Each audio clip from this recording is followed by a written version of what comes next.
I'd like to call the Dover School Committee meeting of January 19th to order. Welcome everyone on this cold, blustery night. Are there any community comments this evening? There being none, we'll move on to the Dover PTO report, and Ms. Kane's here tonight to give the report. Hi, I'm Victoria Kane, Dover PTO. I just wanted to bring everybody up to date on what we've been doing so far. So we had another movie night last Friday, which was a big success. Curriculum enrichment continues to go along very well. Our team is going to be meeting with Deb and Laura to hopefully work on some ways to maybe even improve that going forward next year. We have reached out to the Pine Hill CSA, and we are working to build that relationship, hoping that we can both benefit from what the other one is doing. For community outreach, Ruth has actually been working with a team to pull in some ideas on how we can get our kids involved in more community activities, what they can do with respect to charity, what they can do to help within our own community. So we're really excited about some of the ideas that we have there, and we continue to work with Deb and Laura on that. Last month, we approved several PTO grants, which included a new widescreen projector for use in the cafeteria and gym, which we were able to use at the movie night, and it works really well. We got drum stands for the music department, new Chromebooks, and a suspension bar to support pre-K through grades with sensory and motor equipment for facilities here. We are doing another science fair this year. We've already started to work on that, and that will be happening in March 19th.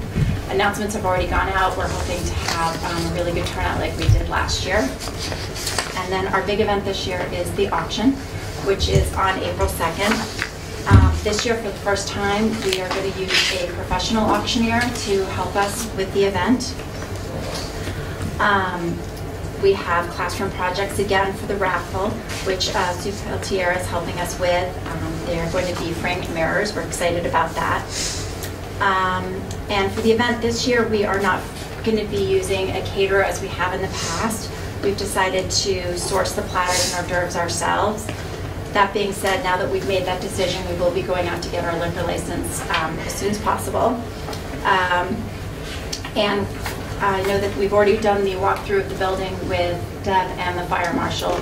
We'll have decorations, but they will be minimal. The theme this year is going to be red carpet. We're doing a lights, camera auction. So the whole idea of like the Oscars. And the acquisition items are rolling in. We're excited about that. And that's really where we are so far. Great. Do you have any questions? Is there an online auction component for people that can't be there in the evening? I don't think that they have, they're doing that this year, but I will double check. It's a good suggestion. It is a really good suggestion. Engineers have had success with that, so I don't know how cumbersome it is. Or... Yeah, no, I don't, but I'll mention it to Amy, who's chairing the auction like that. I heard great things about the movie night from about half a dozen people. Like, we couldn't make it, but people always love it and heard tremendous things about it. So that's a huge hit. Yeah, no, it was I made it. It was a fun night. And what was your grant budget? You deemed off several things. What was the total? So the grant budget was $5,000. Okay. Any other questions? Well, thank you so much for coming tonight. Thank you, Victoria. Moving on to reports. You have the reports in your packet. I don't think you have any questions, or Laura, if there's anything you'd like to summarize or point out from your report. I wanted to highlight that we've kicked off our Fit and Lit event for the 11th year. It's a wonderful way to get our kids really excited about building lifelong habits for fitness and for reading. And Cheryl Chase and Jean Reardon and Chris Fraser have been wonderfully involved. We had a kickoff assembly, and it runs for about a month. And the kids are very excited about that. I think it's something very special that we do here at Chicker, so I'm really proud of that. And thankful for, for all the involvement. Very close to your 10th anniversary, Cheryl, now? Or you've already passed that? Passed it. This is year 11. Year 11. Have you filled up your necklace yet? Yeah, I've already Get had one an extension. A few links. I had a question about the core books, which I thought was really interesting. And I just wondered if that might be disseminated to parents more. I think personally that to have a benchmark or just see what was being recommended across the grades, and then that would help me as a parent to see maybe how that related to other readings, and I'm not sure I'm going to hear that from my students, so it might be fun to somehow get that word out. I think that's a great idea. We're at the beginning stages. I actually printed off a list of where we are right now and the books that have been recommended at the different grade levels. Oh, great. So lots of really good ideas, an emphasis on the classics and those enduring themes. So I think we're reading list down here too. I don't know if there's something. It's always been done through the town library. And we're fortunate to have families who are very invested in reading and supporting their kids that way. But I can certainly check it in. I just have 2 comments. On the report, Laura, it's always great, but I just wanted to say it's great to read about the professional development. It's one of those areas that I think, certainly when I first came on to the committee, I really didn't know very much about, and I didn't know what happened, and I'd keep bumping into people who would think that early Wednesdays would be spent drinking coffee and seriously. So I think this is fantastic, and thank you. And the more broadly and more often the communication on PD can happen, I think it's impossible to spread the good news too much. And then the second point was massive congratulations on the All-State Treble Chorus. Brilliant, four names. It's a fantastic opportunity. My eldest son was fortunate enough in 4th grade, and it's very competitive. First of all, but it's a wonderful choral experience, and huge congratulations to Julie and everyone concerned. Well, thanks for that. I'm really No, glad brilliant. it really is. And do you post your principal's newsletter on the website for parents? Bill has asked us to do that Okay. this year, and I have not. So Okay, I would say because that I know I've I seen it shall. at the middle school or one of the other schools, but it's don't know if the people will click, and I'd also put it out in one of your email blasts as a click, but it's such good information that I feel like it's sort of wasted on just the 5, 6, 7 of us. So you take the time to write it. Yeah. Perfect. Did anyone have any questions on Dr. LeDuc's report that I'm sure you want to answer? Yes, sir. Anything that? Moving on to the monthly financial report. In your package, you have the status of appropriations through December of 15. Salary variance, as you see, is on the salary side, 124,671. Once you adjust that for non-encumbered salary, again, what we mean there are substitutes, professional development, custodial overtime, things that we are going to spend, we think we're going to spend between now and the end of the year. You have a positive variance of 44,255. On the negative side, the negative variance on the salary side, these are the same as you saw last month. Nothing really changed there. The change really is on the expenditure side, in particular in the special ed, sped transportation. There was an additional unbudgeted parent transportation expense that was incurred. And then your 2 tuition to mass schools and tuition to non-public schools, which we'll detail in the next section, number 6, is significantly higher than what we saw last month. We'll talk to that. When we talk to it, what we're going to talk about is something that we missed or something changed. Is that what we're going to talk about? Okay. Maybe we can anticipate something like that next year. Or... We hope not. Yeah, Okay. you don't want to have it, so I think when they get into something it. you don't want. Yeah.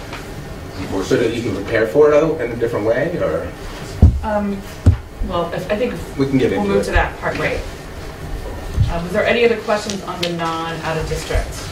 Yeah, just one question. Yeah. And Hans, forgive me, I probably should know this, but with the very dramatic increase in the price of gasoline and oil, are there any, the way we pay for our transportation, does that allow us? Decrease. Oh, yeah, I think that increase. Decrease. Decrease. Yes, it's called a fuel adjustment charge, and we've actually been getting a credit every month. Right, on the heating, I imagine we would do, but I just wanted to have on the transportation. Well, the Yes. heating, we're locked in, Right. Okay. so we lock in that rate. And on the transportation, The transportation, there's a window that there's a base price, and if it goes above or below 10%, then we get either a charge more or a rebate. So right now, we're getting that credit. Thank you. let's say Plymouth Street, actually. Yeah, the credit probably, you $1,000 can see a it month? come through, not for Chickering, not for just Dover, but over the time, it may end up paying for the extra bus that we had put on. So that may net out. That's good fortune. And in terms of the special education transportation cost, is That's a that? fixed cost. It's Yeah, a that's fixed a cost. fixed cost. Okay. All right, thank you then. That should be noted, it's fixed with the exception of summer transportation, which is not included in Accept Transportation's matrix that they use, as well as parent reimbursement for transportation. Thank you. So that's fixed with the IRS. The amount we Rate, pay yeah. is fixed, yes. Any other questions outside of out of district? Okay, so why don't we jump into the out of district update? That is this one? Yes. So you received the spreadsheet at the table. We should look at this one, I said. Yes.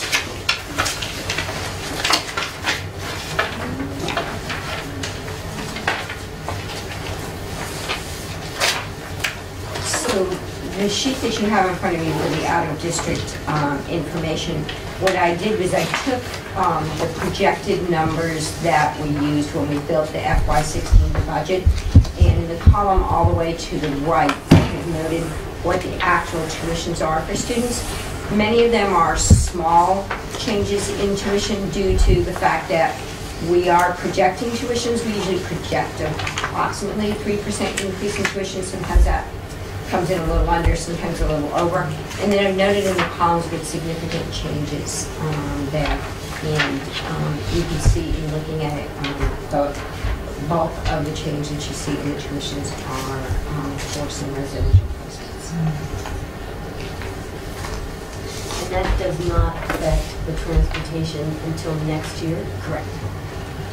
Do we know how much of a negative impact that has based on the contract?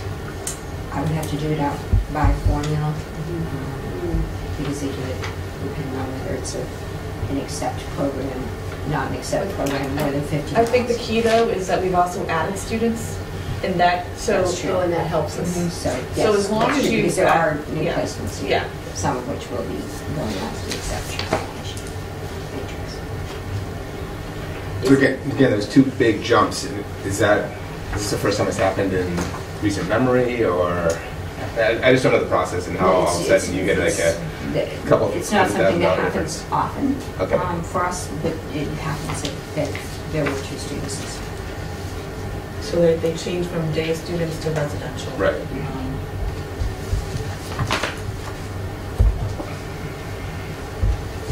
And that really made up the bulk of The very, yes. Yeah. It's like 300 of it. There are also a couple of new tuitions.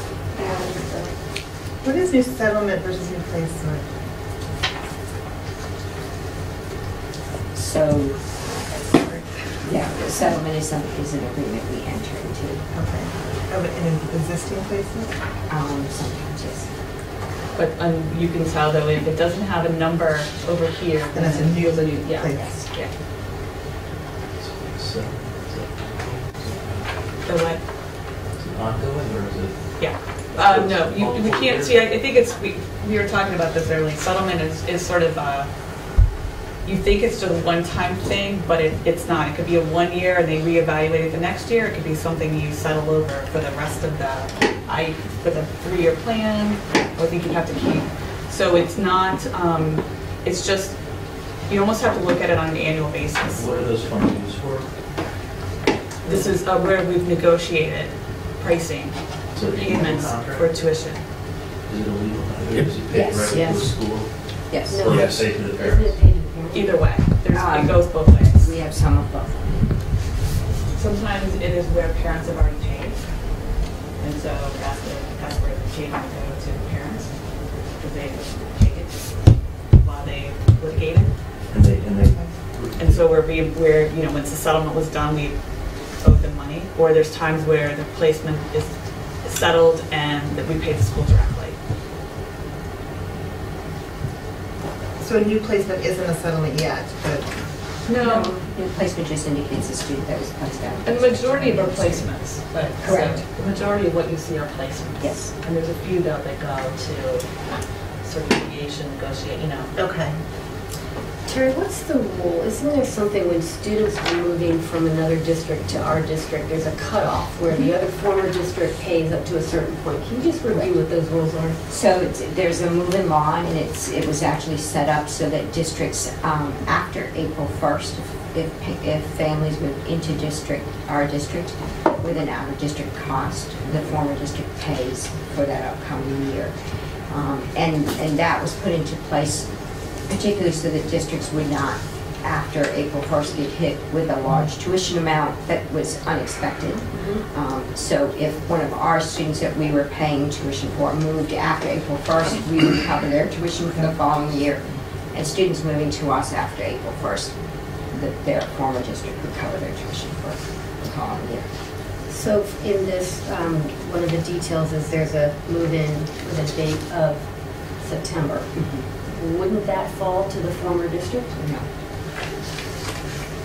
It's an exception to that. It's this situation, yes. So they didn't have an agreement in that previous district. then, Correct. right? Oh, I guess you. They have to come in RDB. Right.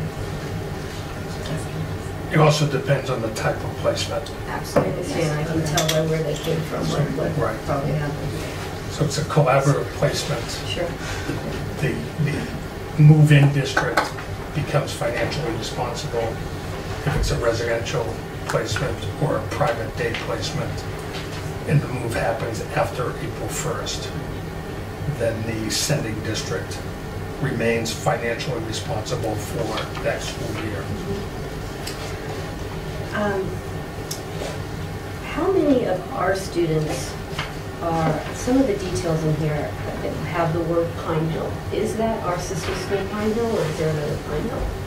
No, that is, the tech is renting class space Yes. at Pine Hill, so that is. Okay, but Yes, that's it's the tech going- program located at Pine Hill School. Thank you. So that, the tuition is going to Tech, not to Pine Hill? Correct. Thank you. Okay. Yeah, a lot of times if you see accept and then the location, tech, the location, Sure. those are programs that the collaboratives are running. What is ESY mean? Extended school year. So we are mandated by regulation to provide extended school year services for any student that the team determines would have significant regression over the summer if they did not continue their program. So just so we have 30, are we saying we have 38 out of district then currently? Oh no, wait, we have more, there's one on the back, right? Yes. 39. 39. So 39. And we budgeted 36, is it? 37? No, so we currently have, let's see, Oh, because somebody left it. Oh. right. Oh, state and district, okay, Yes. take away 2, so 37? So currently 37. 37. Right. Okay, so, okay. So there are, what's impacting this 328,000 are basically, for the vast majority of that, 11 placements, 6 of which were new, that were not anticipated at budget time last year. 3 are major changes in placement, so 2 went to residential, and you see those costs. 1 was just a change in a day placement, but the cost increase. And then there were 2 changes.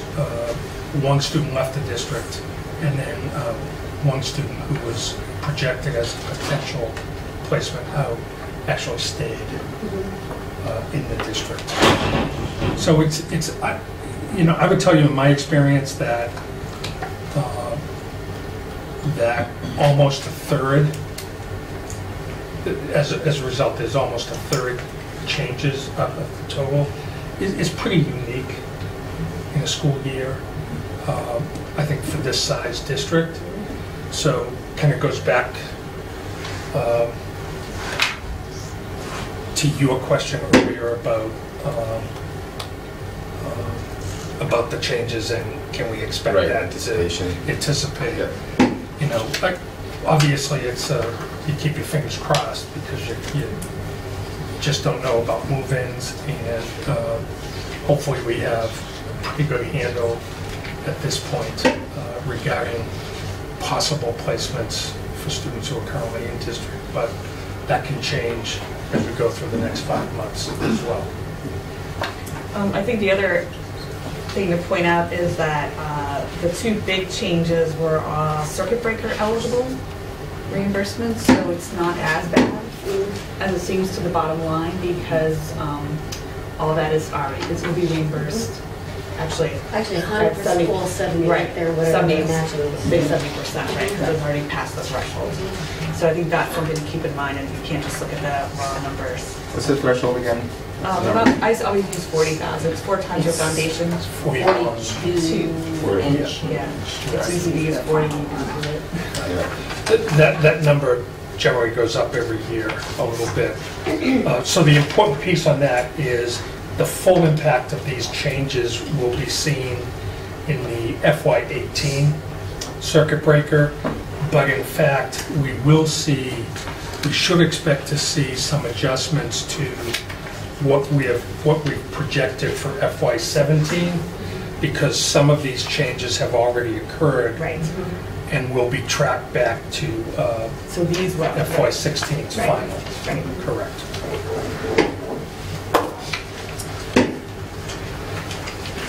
So we're saying that 1 year is an anomaly potentially, but more than 1 year. Well, you know, we've actually, last year we were over about 200,000. We are just sort of seeing an uptick in activity. And what we budget differently now, so it stands out more. Okay. We used to have more sort of funds on hold in our budget for out of district, and we stopped doing that because we're at a point where it looked like we were giving back so much money, it looked awkward. So we went back, I didn't go back, we just started budgeting for those cases that we knew about, either potential, at least they were in the pipeline. Okay. Either they were, so that's where when these things come up that we didn't know about, there's not money for it. So that's part of why we see, not necessarily here, the two changes were cases, but previous years, that's what we would come. Yeah, I think what's interesting about this year is that there have been a number of changes, but often over time, the negative changes and the positive changes balance each other out. The total amount of the overage right now, it's not to the penny, but it's very close. It's really the two changes to residential placements. And typically, you know, residential, I think it's, Terry, you can weigh in this. My sense is it's less typical for changes, residential, a placement to change from a day to a residential during the course of a school year. It's much, that's really very unique. And typically you know these well ahead, unless, you know, between now and the end of the year or the start of next year, we get a move-in from out of state. Then, you know, we're responsible for that 100%. So when you really look at the numbers and you look at that 328 and you're focusing on those two changes, that's really all of it. And all the other changes balance each other out. Is it possible at some point in this academic year that we can have a benchmarking analysis of our profile to comparative districts so that we can get a handle that this is the norm, we should expect this, or we're different, or, you know,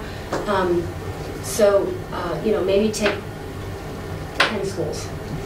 But I just, for a population of our size, how do I get comfortable with the results if we don't look to see how it compares to other schools. And I don't mean that population is what makes us consistent or what makes us comparable. So but I leave it up to your judgment as to what you want to compare us to. But I think it's an important exercise to go through every so often, and I haven't seen that done since I've been on the school committee. So two things, certainly other districts publish budgets and we can get bottom line numbers. We certainly can't do comparisons of programs and things like that. We can get some bottom line numbers as other districts are publishing their budgets. But interestingly, you said it comparatively for a district our size, this seems like that plays a role in this as well when we are talking about districts, a district as small as we are, in that we don't have necessarily the cohort of students to make it, financially worthwhile to start a program that other districts that have larger populations of students would be able to do. So we are in a unique situation in that a small district often isn't able to build its own programs for students because they don't have a cohort.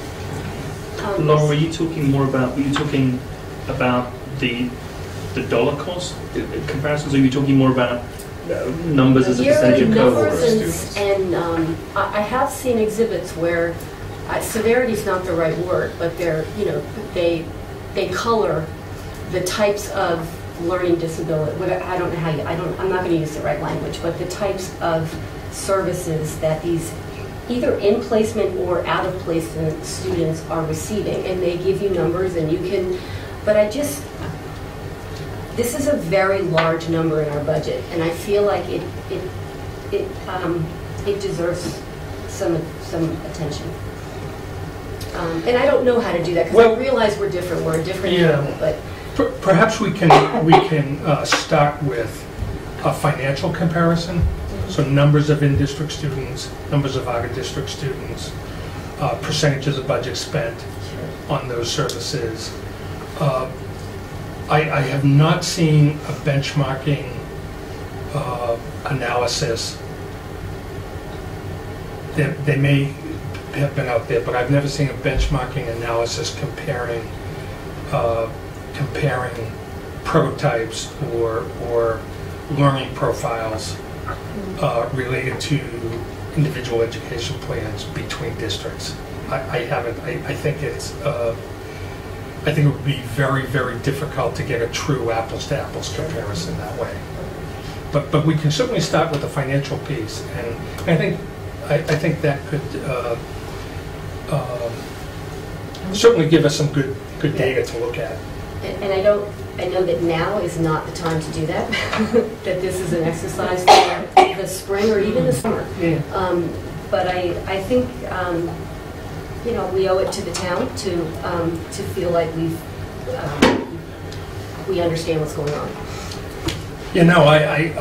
I think that would be a good exercise. I've looked at these numbers as we've gone through this process, and I think our in-district percentage, I'm not seeing any anomalies compared to where I've been or some data that I've seen out there, most especially in high-performing districts where parents have very high expectations. In the out-of-district numbers, again, I kind of look at it from the pre-K-12, the whole Dover-Sherborne. So, for the numbers we have based on a total student population of just almost 2,100 kids, it doesn't appear to me to be out of the ordinary, but I think some analysis of that would just give us more insight into.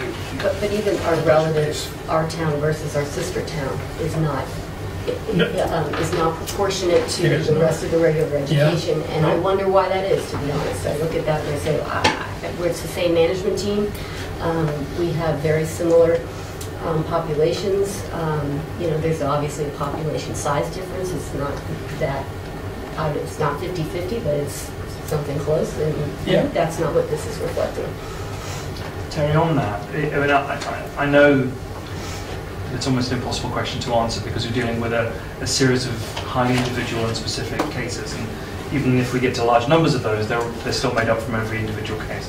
So feel free to just bat that back. But to Lauren's point, when I look at the data in the packet, we're just comparing the two towns, and you have, when you look at the K to 12 in-district numbers, they're relatively proportionate between the overall student enrollment numbers and populations of the two towns. But on the out-of-district numbers, it's a different ratio between the two towns.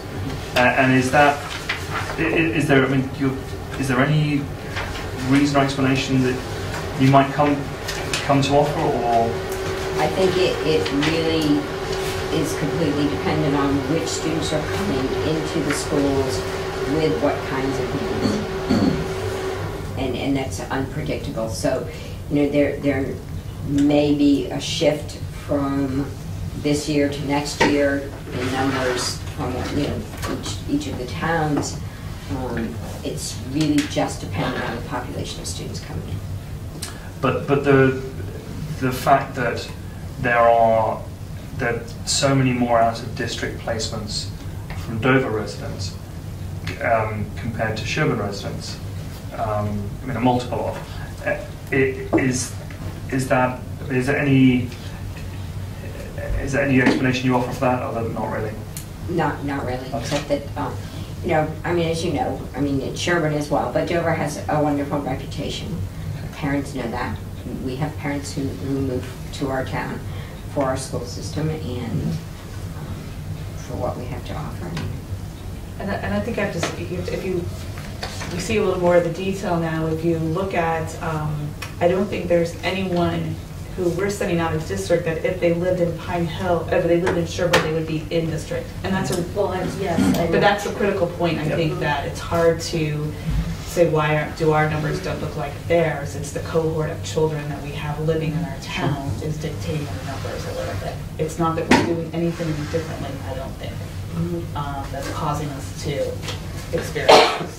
And there's nothing programmatically that we can do. There's certain years blocked within, let's say, middle school or high school where there's significant pockets of numbers. Is there anything that we can do programmatically to bring, to offer those programs at the region? So, it's something we're always looking at. We're always sort of analyzing what profile of students are we moving to out-of-district programs?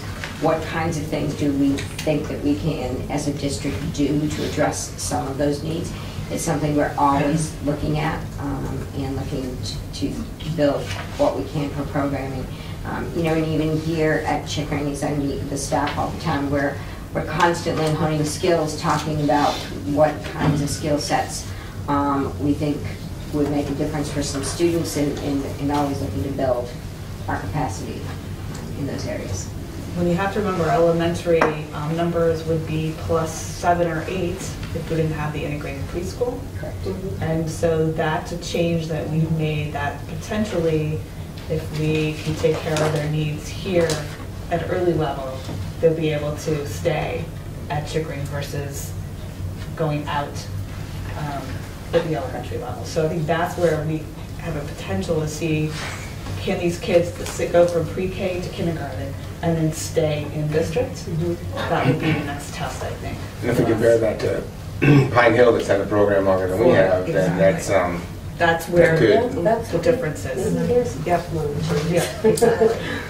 We can try to find something. One of the explanations, Right, yeah. that's why they've won out, Sherborne has won at elementary. It could be part of it, but I think that's something that we'll see over time. And that's what It'd be case by case specific. I was curious, on the flip side, these programs, how significantly are their costs increasing, or year on year? Are we seeing implications on that end as well? I'm sure. So we're typically, as we project for the next year, project a 3% increase in tuition. For some of the programs, the increase will be larger than that. For some programs, it will be less than that. We typically get a notification if a program is looking to make any significant increase. They have to have that approved. They can't just decide to increase their tuition by a large amount. They have to have that approved first. So we typically will get notice when programs are looking to do that. But other than that, it's average is about a 3% increase Each year. each year. And those are state approved rates. Okay. So everyone pays the same. I think it makes sense, we're going to jump around a little bit, but if we just flip over and talk about the fiscal year 17 out of district, since we're in the middle of that, just because that's where we're going to see, that's where we see an increase in that, the budget numbers, okay?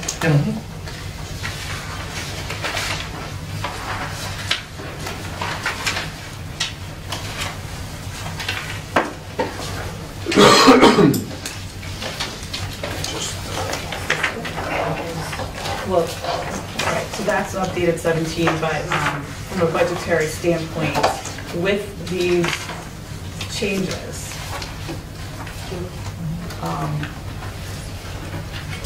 they did refine out of district fiscal year 17 budget. Right. So the bottom line in terms of the out-of-district, even though FY16, we're experiencing that large increase, for FY17, we have made some adjustments over what you received in our projections back in December. And on the sheet that I handed out, you'll notice that there are 5 changes. They're highlighted in yellow, and so 3 of the changes were identified, were really placeholders back in December. Now, they were identified as either in progress or potential. And so at the elementary level, one of the in progress placeholders for $48,000, the placement has been final, and that placement cost is a little more than $18,000 more. So that's reflected on the adjusted sheet. The next change reflects one of the residential changes. So the other residential change that you saw in FY16 that is causing that $300,000, that was already accounted for in our initially proposed budget. But the other one was not. That was just a very recent change. Another potential that we had, we've actually we've worked through that, and we do not have to budget that potential change. So that's down the bottom. So that goes from $48,000 to 0. And then we had another in progress final placement, and that is again at the region, one of those grade 11 assignments. One of the largest changes was actually the result of a typographical error on the data that we received. So we had a private placement at the region level. It was identified as a settlement. The dollar amount in December was $125,000.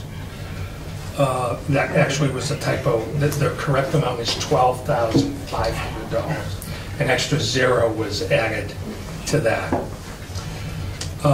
For warrant members, I'm going to get you a copy of all this, both the FY16 and the 17 adjustment.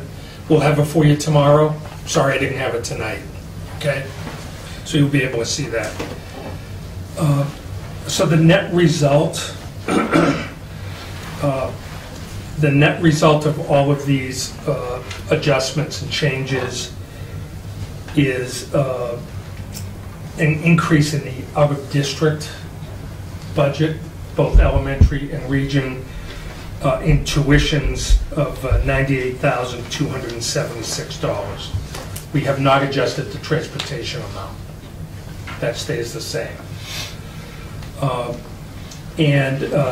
As you can see in the memo, we're also proposing 3 areas to reduce the initial budget, that draft 1.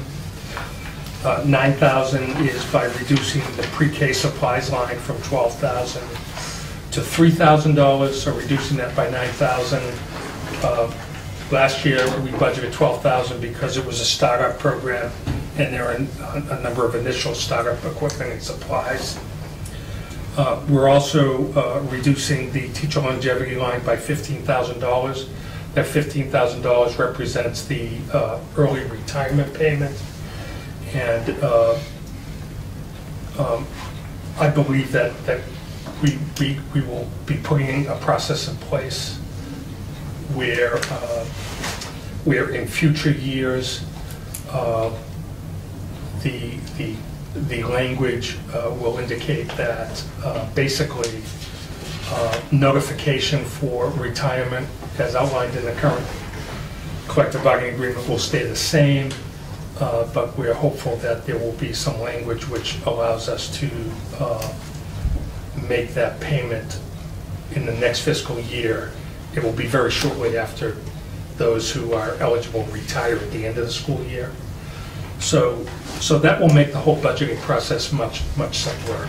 We'll know at budget time how many teachers in all three, that all three school committees are dealing with intend to retire, and we'll be able to budget exactly that amount. And then the $30,000 reduction in the pre-K teacher assistant line represents funding $30,000 of those salaries from the pre-K tuition revolving fund. So that was not done this year during the first year, but we believe that we know that those funds will be available, and it's appropriate to fund two of those three pre-K teacher assistants from that revolving fund. So those are the adjustments, and then in your packet were a number of documents that were provided for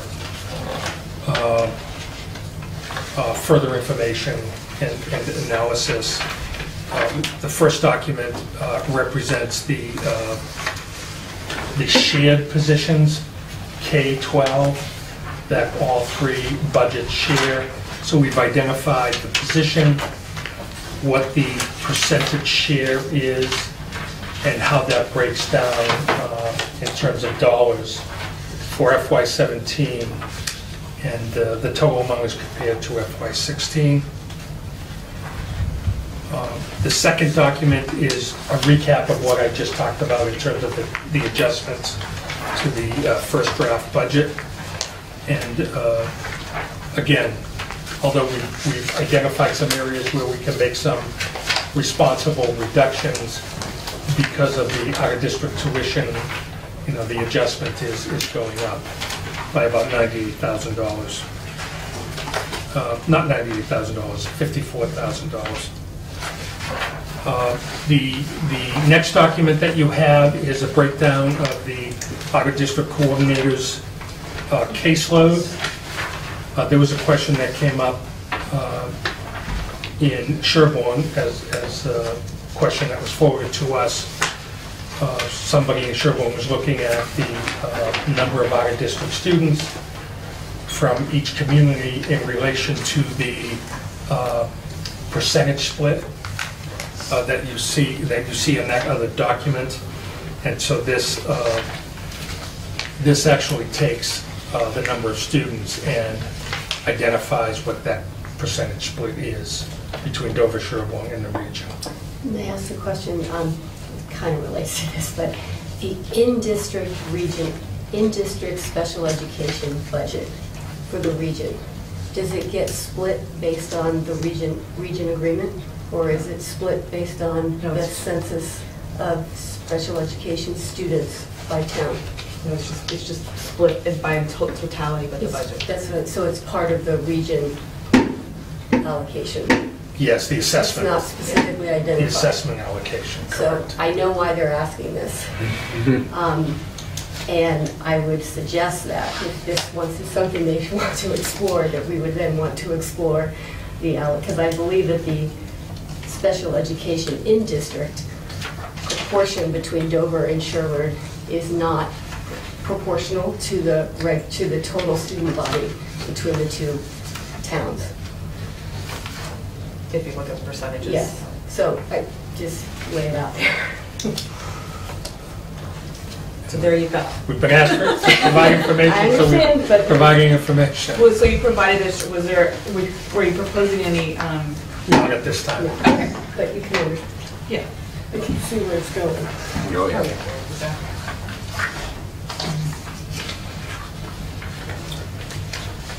And then the last piece of information, well, the next piece of information is actually some changes in the enrollment history and projections. So what I wanted to do with this document is to provide, as of January 14th, I guess last Thursday, collected the data. So this gives you a glimpse of the change in enrollment between October 1st and January 14th. 10 new students, a total, well, there's a net change of 10 students at Chickering. And so I've just embedded that information into the form that was used in October. And if you look at this and focus on I don't know what color that is, in the projections box, 2016-17. What do they call it? We'll call it brown or orange. Yeah, yeah, there's a name for it. Peach. I can't think of. So I have this information on a slide. If we get further into discussion, we can talk about it. But one note, and I didn't pick this up, but if you look at the kindergarten projection, you notice that K, there's a K and an asterisk, and I've now I've updated the projection for kindergarten students. We have been in the previous projection, and you can see down for 17, 18, 19, I haven't made an adjustment then. We were carrying the 15, 16 October 1 data. So that number actually comes from the next worksheet, in which I've taken the current year and 4 previous years of census data for kindergarten age eligible students, and compared that in each of the last 5 years, going back to FY12, to what the actual number of kindergarteners were enrolled as of October 1st. And if you follow that along, there's a very simple mathematical formula that in each year provides what I call the enrollment ratio. So for example, in FY12, which would have been the 2011-2012 school year, the number of K-eligible students from Dover that was on the census that was received, I don't know what date that census was, I didn't have that information, but let's say it was during budget time, so somewhere in December of 2010, actually. There were 65 names on that census, so the district would have reached out to those 65 families and gone through the process. But in October of that year, 69 students actually enrolled. So the enrollment ratio of 106%, you get that number. So you see that data for each of the 5 years. And what I simply did was to take the current year and the 4 previous years and developed, computed a 5-year enrollment ratio average of 111%, and that's where the 69 students, that's where that projection comes from. You notice that, of course, these numbers over 5 years are all over the place, and you know that's not unusual. Another methodology that is most often used in attempting to project kindergarten numbers is called the live birth ratio. So it's the state keeps the statistics on how many babies were born in any one calendar year to mothers who reside in particular towns. So they keep the statistics by community, and you can gather that data. And what is typically the case is districts will look at the number of babies that were born in the year 2010 in a particular community, use that as the base number, compare it to the number of kindergarten students who were enrolled 5 years later, and develop a ratio based on that. And if you use that methodology, I would tell you that you would see the same variety of ratio and rates. It's just not the best predictor, but this is the data that we have. So this is what we're using. What's interesting is that, for 3 years, actually for the first 4 years, except for FY16, that ratio going from 99 to 113% is probably one of the more static that I've seen. But last year, certainly compared to the previous years, was an outlier. So if in fact, kindergarten enrollment is on an upward trend, we could see FY17's kindergarten enrollment be more than 111%. And in fact, we saw that rate, 1 year rate for FY16, it was 133% of the census numbers. It was 17% more than the previous years, the enrollment. So, again, that 111% is probably could very well be a low projection.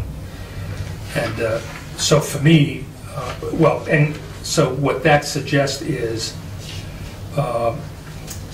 we currently have 3 sections. If we're projecting 69 and we keep 3 sections at the K level, then you have an average class size of 23, which is above our guideline. So just, you're looking in your packet, the breakout was 20, 20, 21. That should have been 23, 23, 23. So you can make that adjustment. But as of Friday, got the data from Chickering. Based on the census, although there were 62 K eligible census students, 59 letters were sent, and there was a reason for the discrepancy. I'm not sure what that was. I don't know why 62 letters were sent. 3. Yeah. Right. But of that, and the letters were sent in early December, and parents were asked to respond if they intended to enroll their kindergarten child right before Christmas. But as of January 15th, 3 had indicated no, 39 had indicated yes, and 17 were still deciding or hadn't yet responded. So, do we resend letters if we don't have a response by a certain? So I will be Call them. yeah, follow up with the call. So I know, yeah. So I know that the staff will be doing that as we go forward, and we'll get that. We'll get more information about that 17. No response. So again, those numbers are just, if the 17 all say yes, then there's 57 students based on the census, but there are going to be move-ins, there'll be in-migration. Well, I think there's some already here that aren't on the census. Exactly. That's what we find. That's right. Yeah, and with That's all the right. move-in families we've had. What happens to the kids who are held from the year before? Does that factor into your census number? It factors into that enrollment ratio. But so the 62 census They would number not you show have, up there. if I had a boy from June last year that I didn't send, he's not in that Right. 62. They would not he's show that up. 113. Right, that's what's, Yeah. that and the move-ins is what's Right. creating the It is. discrepancy. But I would tell you my experience with the kindergarten numbers related to parents who make a decision to hold off for a year. Wherever I've been, you know, that balances out from year to year.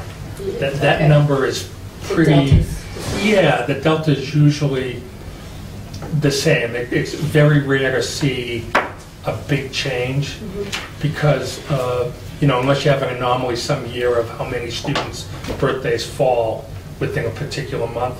And it's often it's typically students whose birthdays are in August and July, sometimes in June, depending on circumstances. And when you, over time, when you look at the age-eligible students and how many have a birthday, you know, in each month between September and August, it's generally the same. So that, from year to year, that data balances out. But it doesn't mean that there couldn't be an anomaly one year. Bill, can I just make a couple of points? Thank you for it. When you first presented this thinking, it was excellent, and it's great to see it refreshed. A couple of things come to mind when I look at it. First one is, in 2 years, if that 69 happens next year, that's a 27% increase in 2 years in the size of kindergarten enrollment. So in terms of the cycle bottoming and accelerating, it's happening. And I'm reminded of the discussions we've had here about flexibility of rooms, flexibility of staff, and of staffing modelling that we have here, which is so excellent. The live birth data, the local youth soccer organisations and sports organisations use this to plan as well, and the cycle has bottomed and is accelerating.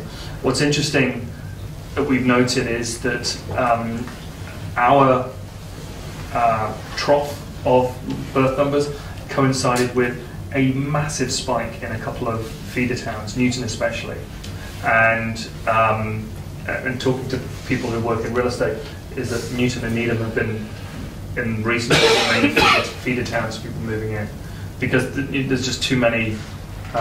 The issues of public school, the kindergarten and first grade class sizes in Newton is very, very difficult. People be pushed out to suburbs. So I personally wouldn't be surprised if your suspicion that 69 might be a low call is a low call. But Laura, can we turn on the... Yes. Do you mind if I just show a slide? Oh, absolutely. To further illustrate this.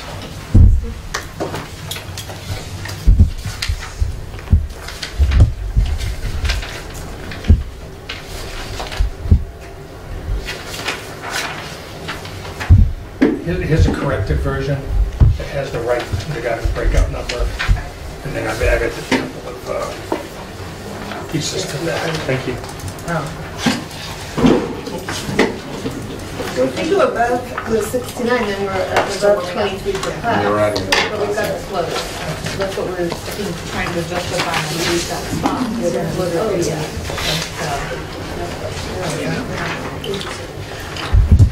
On that day, I need to just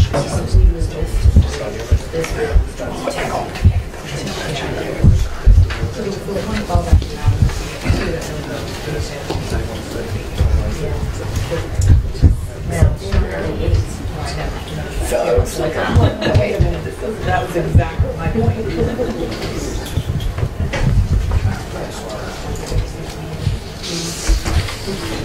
So I just thought this slide would be helpful to tie the conversation and the revised data back to the budget, and certainly the 1.0 floating position that we are carrying.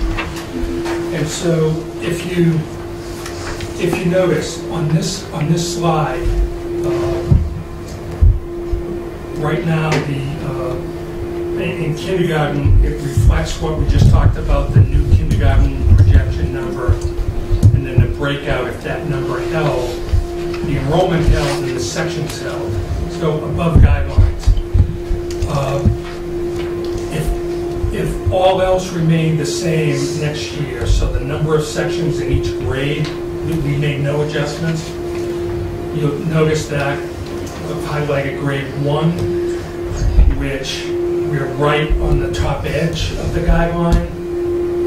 Grade 5, we're at the bottom of the guideline. And in the other grade levels, we're within the guidelines.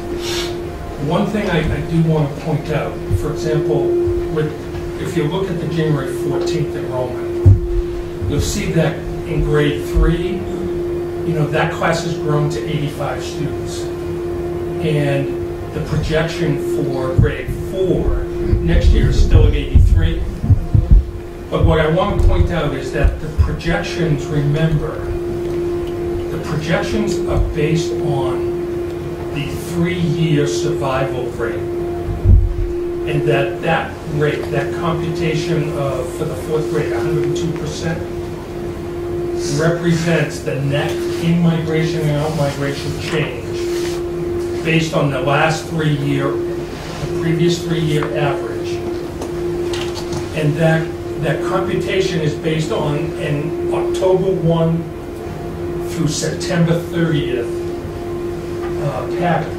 So while the number has grown to 85, we're still projecting 83.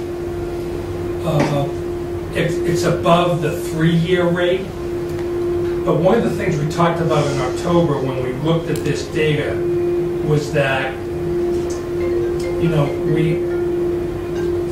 I also include in the data the 1-year survival rate, just so we can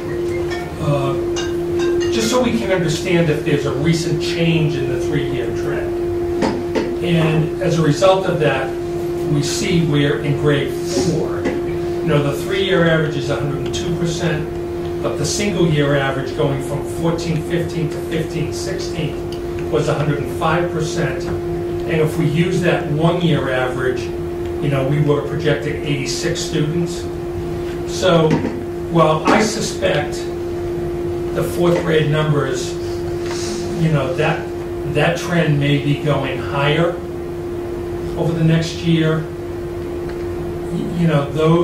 what theoretically could happen is that, that in-migration number from 82 to 83, or if the trend actually is going up to 86, we could be in the middle of that, and that may change, because we may have some out-migration that occurs between now and next September. Students who are here but move somewhere else, and then some additional in-migration numbers. But the point I'm trying to make again is, this isn't an exact science, unfortunately, and so 4th grade, we may be pushing it. Right. My only thought is, sorry to interrupt. The only thought is on the 3-year rate. Those 3 previous years have been very quiet years in the real estate market, and I get we're coming out of it. So I'd really use that as a cautious look. I totally agree, which is why I think that, when we're looking at these numbers, we really should be comparing the numbers to the 1-year rate at a minimum, and then projecting, using that number to project what our average class size might be. So if you then look at another slide, what I've done on this slide, it looks the same, but I have, I hate this thing. What I've done here is I've projected, as an example only, assuming the same 23 sections, not addressing that additional classroom section we budgeted. If we look at grade 5, which if there was one grade I'd want to be really at the edge, it would be grade 4 or 5 versus K1, 2, or 3. However, every grade can be unique and years can be unique, so there may be certain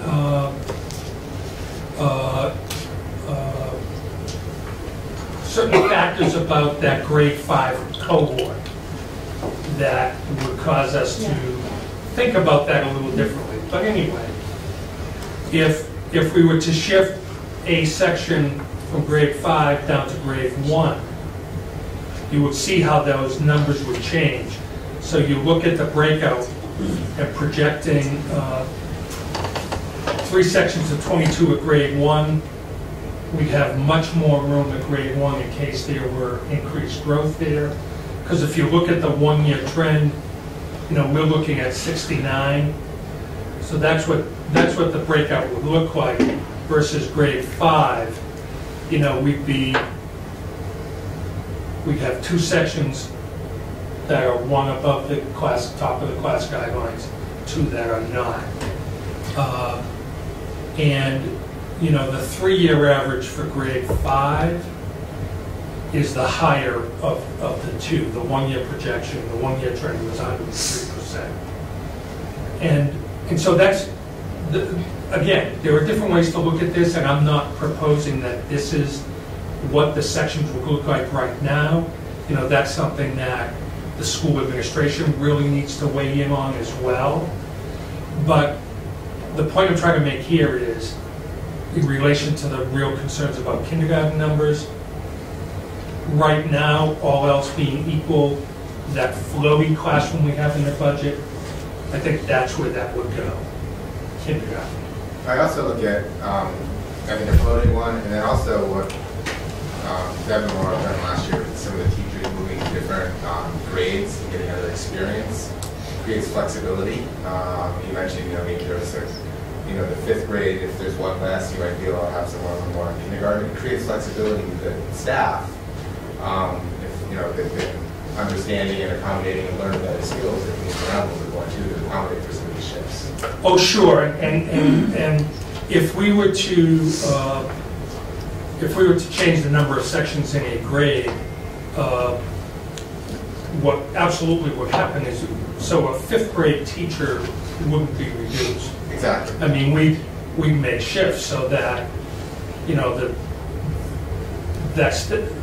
may not be a 5th grade teacher, well, it would be a 5th grade teacher that would, move somewhere else, but that might be, one of a combination of other moves that are made to make sure that, we have the best combination.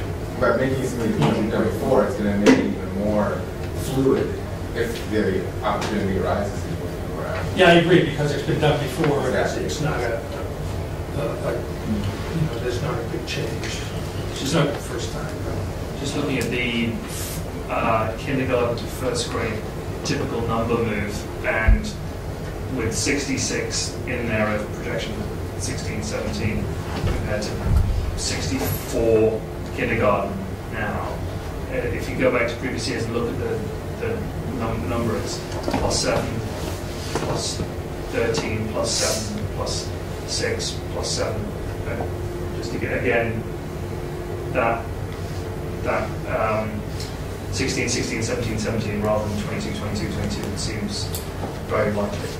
Some of the anomaly with the kindergarten, the private kindergarten programs where the kids roll into the 1st grade. And we stopped seeing that a couple of years ago. We were seeing that heavily, I would say 2 years ago, we stopped seeing that 5 to 7 influx from the Montessori. I think when we went from half day to full day, was a big piece of that.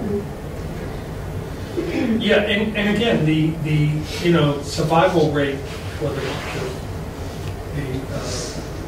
year-to-year rate clearly suggests that, and we would expect that the grade 1 rate would be the highest of all the grades because of the fact that typically, you have more students who would have been in a private kindergarten program coming back to public 1st grade than in any other grade. You see less of that, you see less numbers of students who might be in a private 1st grade coming back to 2nd grade or 2nd grade to 3rd grade, etc. You will see typically the big difference kindergarten to grade 1. And that follows both on the 1-year rate and the 3-year rate compared to the other grades. So could we segue this discussion into the deployment of the educational assistants? Because I think the one thing we've all seen is if for some reason we decide to make this grade 4, that's the grade that has where the aides are sort of deployed now, only has one assigned. Right. So in your packet, you have a chart that shows educational deployment. It's the last one. The last one.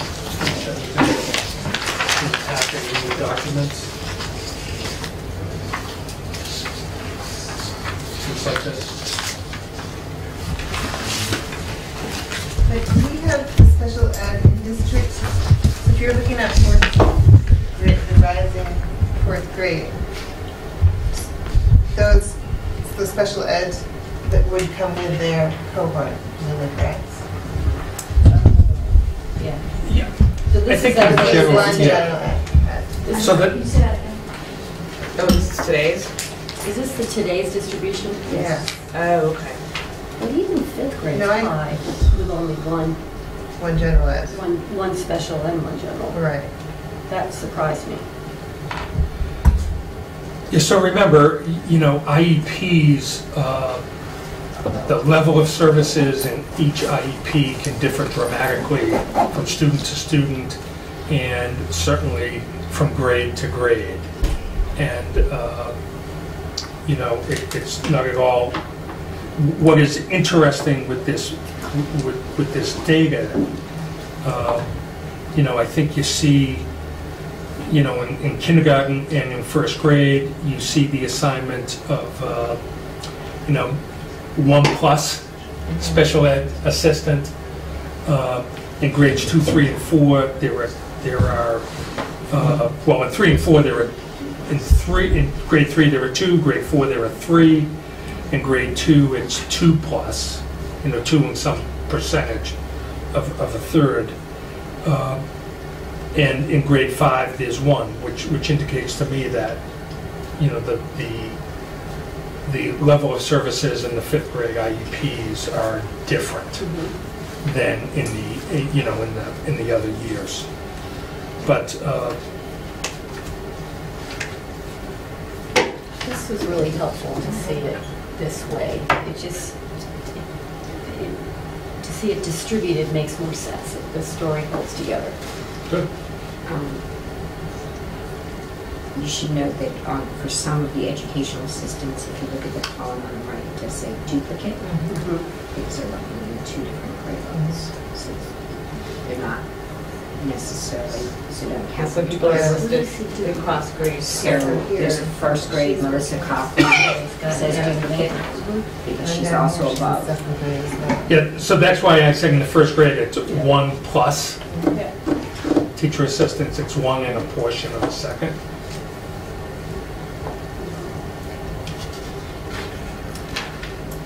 So how does, for example, the one general ed for 4th grades allocate their time? Is it evenly between the classes or as needed? Both. Both? Okay. For a general ed EA, we try to have them present across the rooms, but also based on the student needs. So, circling back to the projections and the distribution of the students,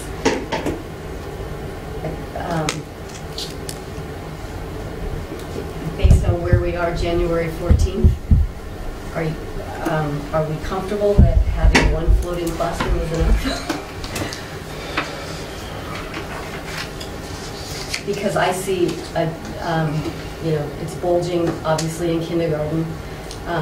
I think 1st grade, we're at 3 classrooms at 20, your projection's 22, but that's only adding 2 students from where we are right now. So that's clearly a need, the way it seems to be a need. Yeah.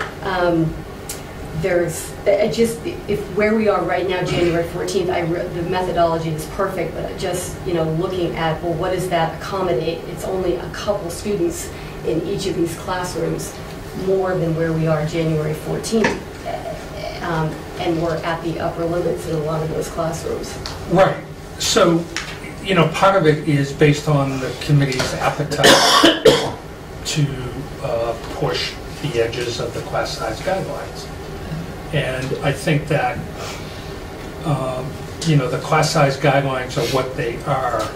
And, you know, my experience has been that, you know, typically every year in every school there's one grade that is really pushing those guidelines. And, you know, sometimes you go over the guidelines by, you know, one student or two students, you know, maybe across 4 sections, which is what perhaps the 4th grade or the 5th grade projection is showing if you just have four sections. You know, the other way to look at this is, you know, if you want to stay in the lower end of the guidelines, which would be nice, I don't know if it's financially practical. I don't know if there's room. You know, do we have enough classrooms to keep expanding? That's you know, that's a factor in some buildings as well. There may be other ways to, when you look at this, you know, if I would say right now, if there is a commitment to make an adjustment, you know, which looks like it would be in 5th grade to go 4 sections, then I think clearly, you know, we will be adding a section, I think. And again, To 5 sections, sorry. Yeah, no, it's at 5, so if we needed to use another floating to help the lower grades, we pull a 5th grade. You pull a 5th grade section. So what that does is it reduces the kindergarten and 1st grade numbers to a level where you could absorb 2 or 3 students at least in each section. And in the 2nd grade, you certainly have room to move there. And in 4th grade, you still have some flexibility there. You know, we're at the both the 3-year rate and the 1st-year rate were the same. So you've got room to add it even beyond, you know, the projected number of 79. You've got room there to add another, you know, 6 kids and stay within the guidelines. So you do that math, I think, across the board. You know, is there additional support that you then may want to provide in terms of an educational assistant to the grade 5?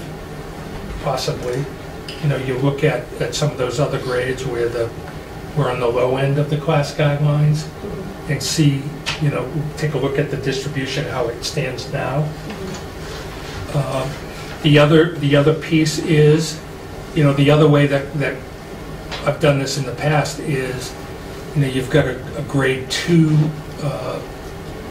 projection there of 65. You know, you just monitor these numbers as you go right into the spring and early June. If you're starting to see a pattern where these numbers are changing much higher to the positive side, then you can take some action then. Do move-ins drip in every month, or is it seasonal? Sort of December is a big spike, for example, or is it pretty much every month? Pretty consistent throughout the year. Have we seen any GE families yet?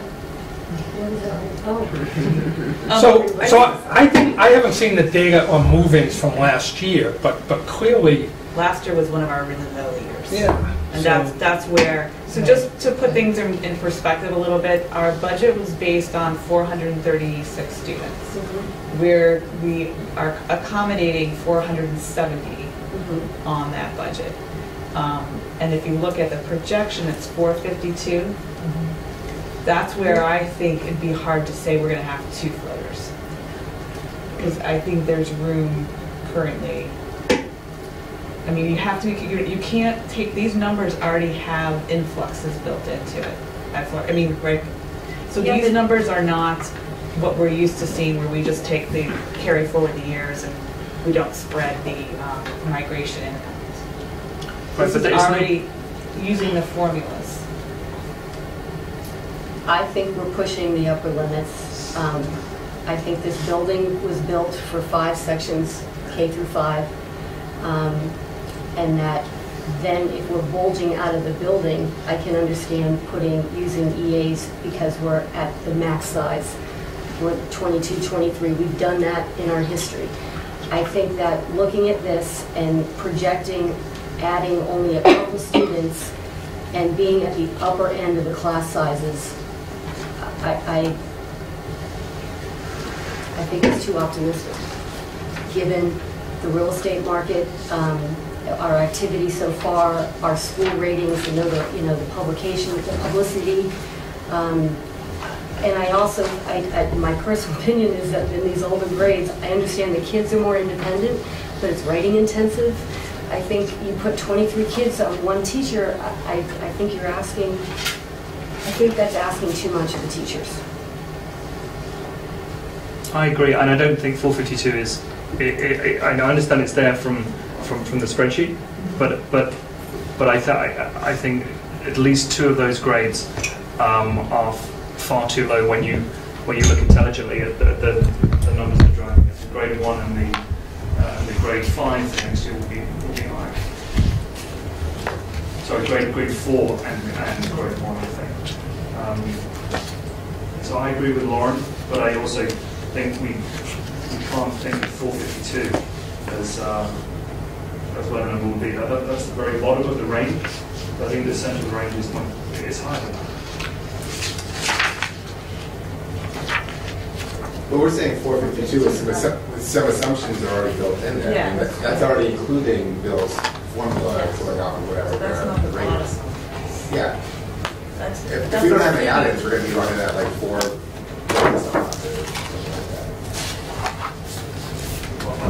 I think it's taking data off the ends of unusually quiet years. When you look at the, I take what people said, but when you look at the kindergarten to grade 1 number move, it's much higher than the 2 that's there. And for grade 4, we're assuming that there are a shrinkage of 2.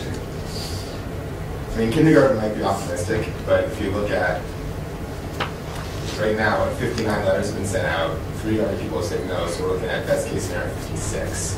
And that's 10 people that we're missing, right? Because we're projecting 60. So there's 10. That's summer, when you're saying that's a delta number. That means we need to find 10 more kindergartners, which may happen, which would be fantastic, but that's just the kindergarten part. But we only budgeted for 54 kindergartners last year. We have 64, so it did happen. It absolutely can happen, but is it? Yeah, I just But in that 69, which could happen, which has 69, is in that number right there. Right, it's in the 452. Right. Yes, right. That's what I'm saying. Those numbers are already accounting for the in and out migration, the trends, and projecting. So then we're going to have to say that, and it's using the 1 year. This is using the 1 year or the 3 year. 3 year, I think, right? The kindergarten? No, just these projections in general. Are you using the 3 year? No, the 4, you know what? Somewhere you did it just like 1 year or another version. This is another number. What's the flow of the budget? 1.1? Is it 1.2? Yeah, the 1 year is 458. It says 4582, but it's 458. Right up there. This run. Oh, this year? Yeah. I was working.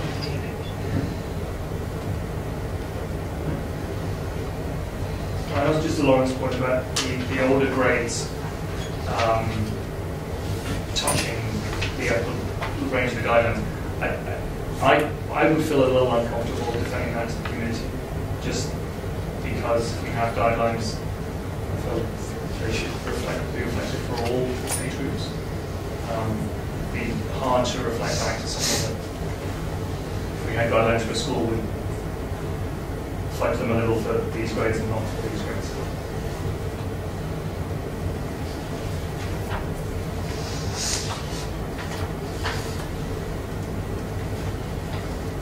So what do you want from us about this? Well, this is the time to make those kind of decisions. middle. I don't know how right now. So again, what's in the budget? There's an additional one point, An additional teacher, what, a classroom one teacher. extra. Yeah, one extra. And we didn't assign it to this grade because we're waiting to see how things are going to play out.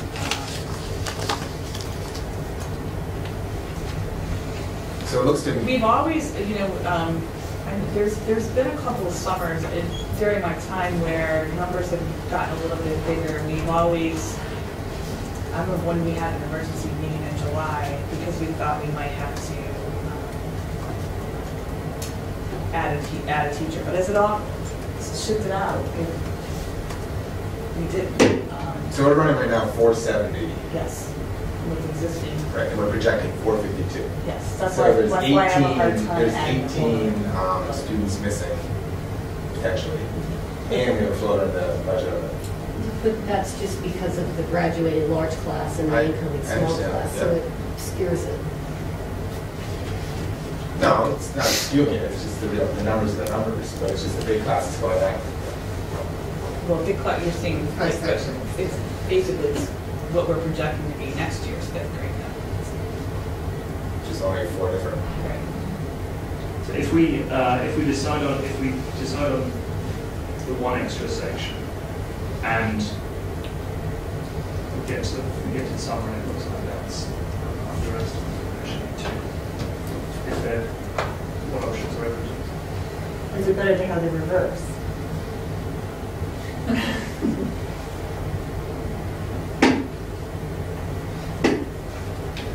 I think this work is excellent, but I think inherently when you look at when you go off trends and a cycle is turning, I think we're asking for trouble if we're too conservative.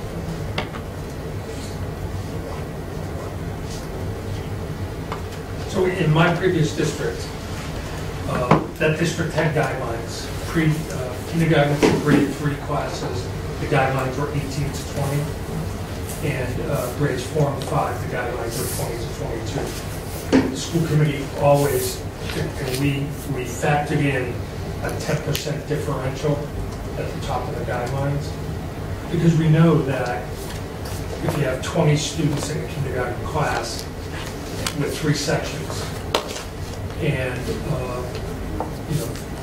2 more students come in, the 2 sections go over by 1 to 21.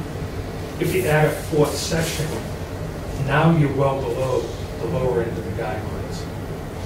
And so that 10% factor was built in, and we lived with that 10%. So pre-K to 3, in a particular building, and again, remember, this was a district that had 5 schools instead of 1, so the numbers were larger.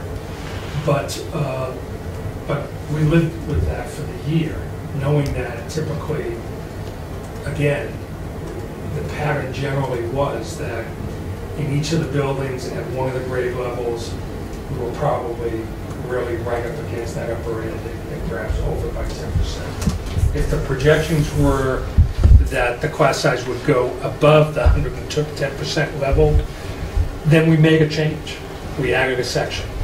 And, there were some years where we were able to include in the budget X number of classrooms, floating classrooms that weren't designated to one of the 5 schools. But if our numbers were going above what we projected as we went into the late spring and even into the summer months, then we use that resource and allocate it to a particular school, and we create a section. As a matter of fact, in Winchester, the 8 years I was there, enrollment was growing rapidly. So enrollment was going up every year. And our projections were not bad. They were typically at each grade level within a 3% differential, which is what I was looking for, because then we could generally handle that difference, except for kindergarten, which was just a nightmare every year, because it was much harder to predict. But what we did, we went through stages where that extra section was budgeted, but if it turns out that we did not need that section, then we have made a commitment to the finance committee in town meeting that we would not spend that money. We would hold that money in the budget, and that would be returned to the town. And we were able to do that on a few occasions. There were times when, we didn't have those reserve sections, and the number just got beyond that 110%. And we created sections, and, we had to find a way in the budget to pay for that. Again, easier when you're dealing with 5 schools and a budget of, $44, $45 million. It's easier to do that. I mean, adding an FTE based on what the budget is, it's not a humongous impact percentage-wise. No. But we still need to make sure we defend it and appropriately be transparent on what we're doing. And to the point, this is where I get to, you want to be able, if you're going to add a teacher, be able to sustain them, be able to stay here. Yes. And that's my concern of going too heavy, because what if something, there's some of these larger grades that they have been growing, but eventually we keep thinking the 5th grade's going to drop down to 4, and some of these that are moving up at 3, if they don't. Do we have any anticipated retirements here? We do, and they've been factored in there. Well, I was just thinking, if we go up 1 and then we're a little heavy, but we have a retirement that might come, we're not actually having someone just start and then have them unfortunately leave because. Right. So Dawn, in the example of kindergarten is the one that needs 1, then you're going to sustain it because you're going into 4, so that's not a good example of mine. So that's where it's looking at the numbers. If one thing maybe what we could do, I was thinking, what if we increase the salary of the floater to hold more money in the budget for ourselves, and then if we need it, then you could almost split that a little bit and add an aide to it and have 2 teachers. Just taking 2. On your point about whether if you add somebody, you want to make sure they're going to be here. On the live birth data, the most recent one was a rebound to 39. You've only got to go back 5-6 years. It was 79. It was 75. So there's a long way to go on this rebound to get back to the high levels that we were. I mean, people know this school longer than I do know you were up at 600 at some point. Yeah. Yeah. Right. So in this exhibit, where it is as an alternative is to bring 5th grade down to 4 classrooms. I don't think that's advisable because in our budget, we are already suggesting that we're going to be outside of our guidelines. I understand that if we project 90, if we project a number and the actuals come in different and we have to hold an extra child or 2 in a classroom in order to accommodate the plan, that's one thing. But to plan to be outside the guidelines, we're not planning though. Well, this one's not getting cut. We're leaving 5th grade at 5. He's just showing this. No, but that's why I'm suggesting that I would not propose, I don't accept this plan to move a classroom from grade 5 to grade 4. And we already in this exhibit would also suggest that grade K needs that floating classroom.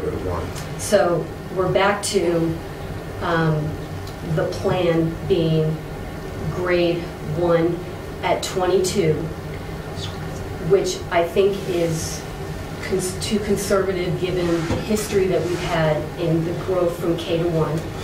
And the 5th grade needs to stay at 5 because otherwise, based on our projections, we're outside of our guidelines. I just don't think we should plan to be outside of our guidelines. Yeah, I think we can react to be outside our guidelines if it was unexpected. That's what I'm trying to say. No, I think it's a good point. But just to be clear, in fact, the model that's up on the screen does in fact suggest that assuming we keep just one floating section in the budget, what this suggests is that the floater would go to grade 1, or grade 3 would go to K, and that in order to keep the 1st grade numbers low, not at the top edge of the guideline, then that would necessitate reducing a 5th grade section to 4. Why would it go to K? We already have 3 in K.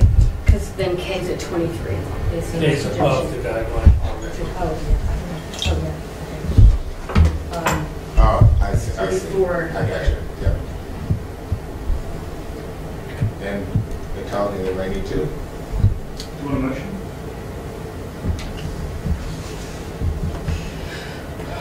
Sure. Go for it. So you're saying keep the existing 5th grade, so there's 5. And the floater, The floaters would look like they're going to go to K1. K1.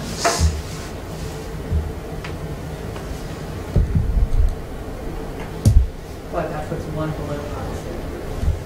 They want to get But we don't have to use them. Right. Bill's put about the same. Right. Right. Yeah, my sense is that if you did that, we would continue to monitor numbers right up through June. I don't know.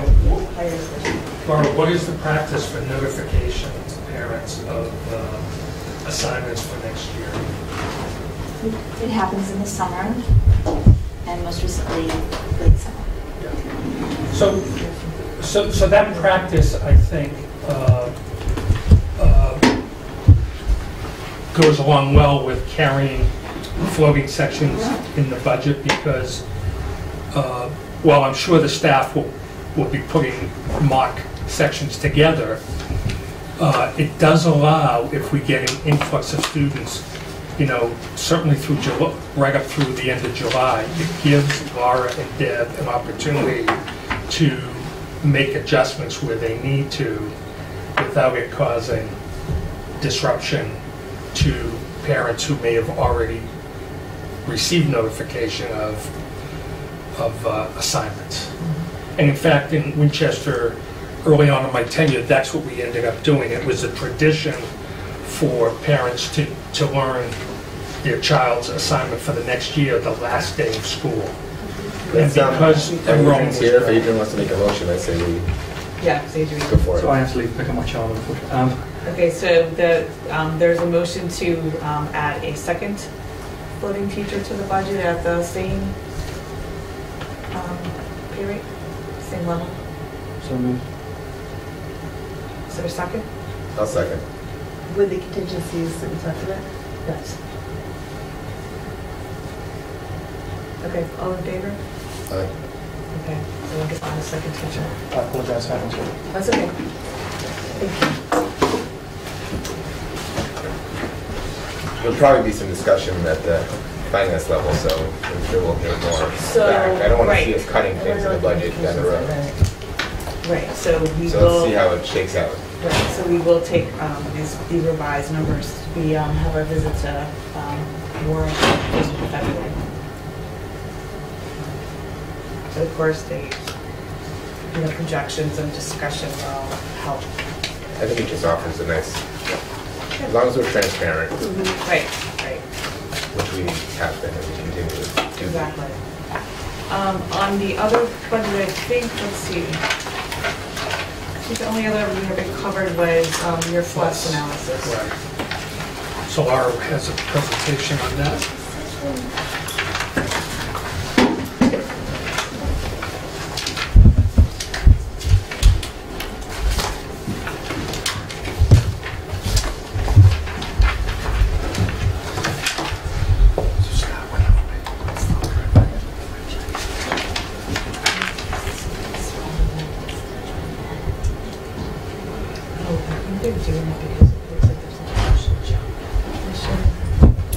This is interesting, actually, also. Okay. This is all sharing information that you do have. This is just another opportunity to have in front of all of us. And it's actually interesting having this discussion after what just transpired. Thank you, by the way. This is addressing the request for the 1.2 FTE for plus next year, which is different from the initial recommendation from the committee. So this is looking at some of the details and the reasoning behind that.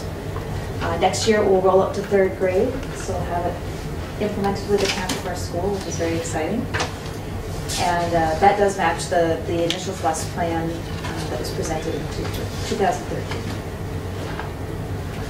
The instructional time is 20 minutes per day, 4 times a week for kindergarten, and 30 minutes a day for every other grade. And I'm really pleased that we're able to maintain the fidelity of our program and that it remains a model program. We have districts coming to visit us, which is pretty exciting, being a relatively new plus program. This can all change. So, procedural consideration.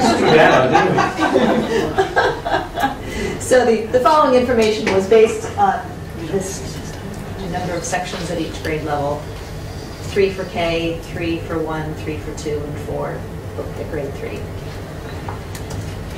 This lays out the numbers, which you've seen in your packet. Any questions on this piece? So this is a mock schedule of what it would look like. This is looking at only grades 1 through 3. So we're expecting that we would have 1 full-time plus teacher who would teach grades 1 through 3, and that's what the schedule would look like, which is quite full. And that the kindergarten classes, which are for shorter duration, would be picked up by an additional person who is then shared with children. If our class section numbers change, this would change as well, and we have to make accommodations for that. So overall, there are 52 instructional periods. That does include K to 3. Only grades 1 to 3 would fit into a teacher's full week schedule. And the 12 sessions for kindergarten, if there were 3, would need to be covered by the additional 0.2 activities. Did you have any questions about how that plays out or what it looks like? No, I think what made more sense when started thinking about it is the Wednesday half days throws it off. Because you lose that half day. So see how that wasn't quite a formula that was used previously, and that probably is what's causing us in 1 year to have a blip. You think it might even out, so it might not, we're not going to have this increase, I don't think, every time we add a grade. I think this is the year we have that big blip. And then when we add the next grade, it should be a little bit, it should be more in line with what we, on an incremental basis. That's what I'm thinking. But we just said now we've added classes, so potentially. Yes. So no, I think that we learned, that's fine. I think the other question that sort of came up is, Laura, how the coding and the PE scheduling is working, and if that's working out. Fortunately, we were able to roll in the coding piece really well, and to maintain part of our model for the technology integration. So our technology integrator is able to still get into classrooms and work with classroom teachers, what I do think is critical in order to meet all the expectations and really prepare our students well. But meeting with students, and it was, I think, an easy transition because we have been doing coding all along, starting in kindergarten. We've just shifted the structure, and the code.org program makes a lot of sense. It's highly regarded, well accepted, and broadly implemented in many different school districts. So that adoption made a lot of sense. So, to my knowledge, the teachers are pleased with that. The technology integrator is pleased with that, and there's been a lot more collaboration with Pine Hill, and they're starting to make changes in terms of their planning up at the middle school. That's my understanding. So I think it made sense, and we tried to preserve as much as we could of the physical activity. I know that was the biggest concern. It was, yeah. and it was a shared concern. Yeah. It definitely was. So I think the shift made sense. And sorry, the other piece that you were asking about, other than the coding, was No, just how that reallocation hasn't worked out. Are there any implications of unintended consequences, or is it enough time to do both, or It is. not enough time? It is.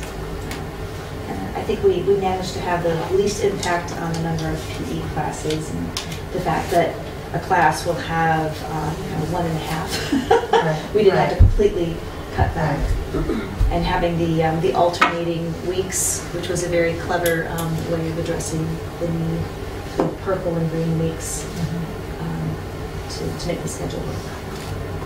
So I think a lot of good planning on people's parts. Thank you. Are there any other questions on the budget? I do think we have to go back and also approve the changes that were made so that when we go to warrant, we have everyone's approval. That's based on this sheet? Yes. Right. So in addition to adding a second floating teacher, we also need to approve these, and what we'll do is we'll approve the adjustments as presented. So we've got the increase of out-of-district tuition of the $98,276 and the net adjustment to the in-district operating of $44,276. Do you also want to add the additional? Do you know what it is? I can tell you in a second. The additional FTE would be $61,775. Okay, is that what we're carrying for that? Yes. Okay.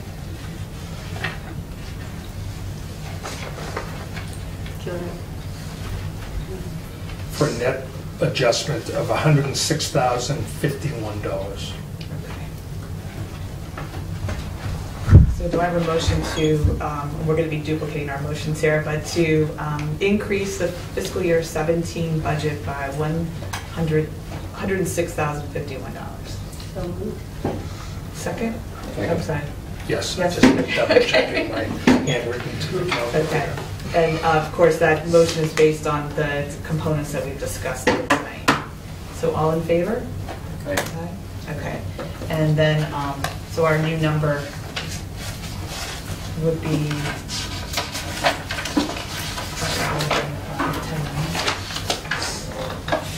Bottom line. The bottom line number. 10,046,63. Nice. Crack the $10 million market. It's gonna be like that, okay.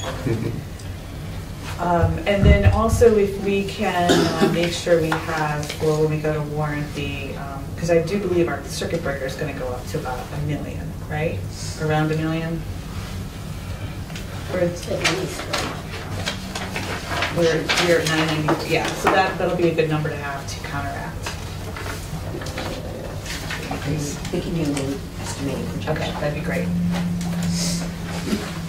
Okay, anything else on the operating budget? Thank you for all your work you've done on it. Yeah, it's great, thank you. Bill. Quickly, let me just go back up to number 7 and give you an update on the Minuteman Regional. As you know, you received in your mailbox this week the notice of the special town meeting on Monday, February 8th. If everyone on this committee, we have an email that we're going to use to go out to all the groups, but the first thing I'm going to just say is that in order to get any of this business taken care of, we need a quorum of 175 people on this Monday night. So that's going to be one of our biggest challenges. So I'll be asking you guys all for help to use all your email groups, friends lists, etc., to make sure we can obtain that. But in a nutshell, this is the work that we talked about last spring. That sort of then died down, but the regional agreement, they have come up with a regional agreement they're ready to bring forward. All 16 towns are having a special town meeting before March 1st to present the new regional agreement. It's the hopes that all 16 towns will approve this new regional agreement. The new regional agreement actually has some benefits to Dover, specifically in that it reduces, if we stayed in, our capital assessment, and that was the big sticking point last go around. Rather than going through the whole thing, I encourage you all to attend the open hearing on Monday night, January 25th, to hear the whole presentation at 7:30 at Town Hall. From that, then they will move forward. Warrant will have recommendations on the 3 articles, and then again, it will be presented to the town on Monday, February 8th. The first article is to approve or reject the amended agreement. The second article is whether or not Dover stays in the Minuteman region or leaves. Depending on the vote of 2, there would be a third article. If Dover decides to leave the Minuteman, it would be up to, there would be another article to sort of charge the Dover School Committee to go find another alternative, because you do have to have something in place for students who want to have that alternative education. So if you remember, we were talking about doing an IMA last go around with Minuteman. That could still be on the plate, or another alternative. But I think with the amendments they made to the changes they made to the regional agreement, I think the hope is probably that Dover stays connected with Minuteman. So we'll see how that all plays out. Who's presenting? Robin? Robin and Mr. Spalding, Ford Spalding. Not this Mr. Spalding. No, Different one. I said Ford. Because he is our school committee member for the town of Dover on the Minuteman. Oh, Yes. I also will send you an email. He recently just did an interview with Cable that he sent us all the link so that we can get a little more information. Great. I do think Dana White and myself met with Ford a couple weeks ago just for him to give us an update on all this, but he showed us a video, sort of a PR video that Minuteman had. What could be done to temporarily bring those down in extreme situations? I don't know if that's something that you've got a committee, if that's something that could be on their agenda, but if we're looking at studying whether there's a need and what the solution is, that appears to be over several more academic years. But if we have extreme cases of heat in the building like we experienced in the fall, should we be looking at what can be done to mitigate those on a temporary basis? Yeah, we can do that.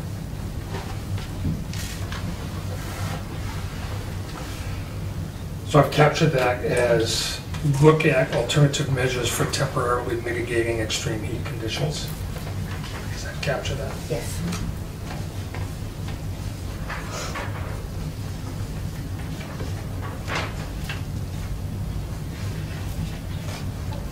Anything else from the committee? Anything else from administration? Okay, so motion to adjourn? Second? Second. All in favor? Thank you very much, everyone. We're back here, we're back here February 2nd. I think we're gonna hold a joint meeting here. And then we're back here on that Thursday, the first week of March. Thanks, Don.